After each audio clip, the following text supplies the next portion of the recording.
नमस्कार मु Suranjan Cauchy best property seller रु आसंतु देखिबा हमर गोटे न्यू फ्लोटिंग प्रोजेक्ट जोटा आपणकर कटक भुवनेश्वर एनएच जो अच्छी मझिया मझी फुलनखरा पाखे फुलनखरा रु नियाली रोड रे जस्ट 1 किलोमीटर आइले राइट साइड रे पड़िबो पूरा मेन रोड साइड रे ए फ्लोटिंग प्रोजेक्टटा एठी मात्र 15 टी प्लॉट बाहर देखो एटा जो देखा होची जो गाड़ी जाऊँगी यहाँ हूँ मेन रोड यहाँ हूँ नखरा रु नियाली रोड रे गले जस्ट 1 किलोमीटर आइले राइट साइड रे पड़िबो पूरा मेन रोड साइड रे एटा बिटवीन कटक एंड भुवनेश्वर मझी जो फुलनखरा अच्छी फुलनखरा पाखे आउ एठी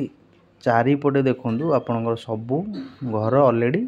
हो जाई प्लॉटटा हमर एबे थिला एटा रिसेंटली डेवलपमेंट हेई प्लॉटिंग होउछ एठी जदि खंडे आपण प्लॉट नबाक चाहूचंती तो दिया जाइतिबा ई नंबर रे कॉल करंतु अने साइड विजिट पई कंफर्म करंतु एठी देखंतु चारि पटे ऑलरेडी घर हेकी अछि आपण नेले एठी संगे संग घर करिवे घर बाड़ी प्लॉट अछि एठी मात्र हमर 15 टी प्लॉट बाछि देखंतु पूरा मेन रोड पाखे रे एटा नखरा छकरू नियाली रोड रे आइले एटा पड़िबो आपणकर जस्ट 1 किलोमीटर आइले राइट साइड रे पड़िबो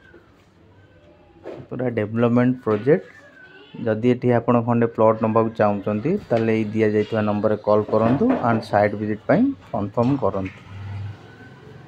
आ नखरा छकर एटा सबुटु पाखा पाखी पूरा ब्यूटीफुल लोकेशन देखंतु चारि पटे ऑलरेडी घर होईची ए प्लॉटटा ऑलरेडी आगुरु हमरो थिला किंतु एबे हमर डेवलपमेंट हे एटा सेल होची आ घर बाड़ी प्लॉट हो जाइए आप संग संग घर भी करें मात्र 15 टी प्लॉट अच्छी जो देखा चाहते नंबर कॉल करूँ नमस्कार।